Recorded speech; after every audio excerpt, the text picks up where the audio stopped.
来继续来看公民监督国会联盟伫立法院来开记者会，公布着各立法院党团所提供的立委利益冲突的资料。简单来讲，就是来公开着立委执行职务的时阵，间接也就是直接所得到的私人的利益。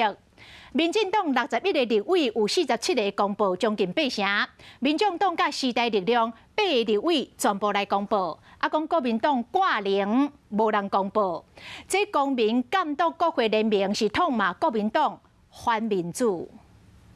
利益冲突资讯要揭露，代职参选立委别回避，代职参选立委别回避。公民监督国会联盟开记者会，公开各政党无公开利害冲突资讯的立委比例。其中，民进党61位立委当中，47位有公布，公布率接近8成；民众党和时代力量总共8位立委嘛，全部公布。上大在野党的国民党拒绝提供资讯，就先公开人数挂零，和公道兵批判哪赢反民主。40万人民的纳税钱，包含8万块的加班费，请你如实写一下，你聘了几个法案助理，你聘了几个公费助理。我无法理解，国民党团既然做成决议，拒绝公开利益回避跟助理聘用资讯，是台湾最大的在野党，既然会做出一个这么不民主、反民主的决议。公道兵列出代一参选县市首长所无公开资讯的立委名单，其中民进党桃园市长候选人陈文平、国民党台北市长候选人蒋万安、南投县长候选人柯淑华、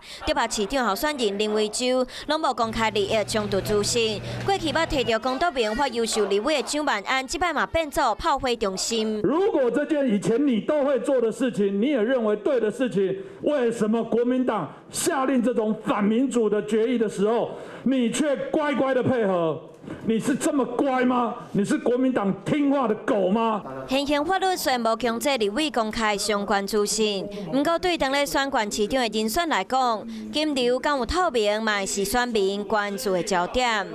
Hello， 大家好，我是乃瑜，要教给大家2个任务。第一个，华视新闻的脸书专页，你按赞了吗？还有华视新闻的 YouTube 频道，赶紧订阅起来，还要记得按赞，开启小铃铛哦。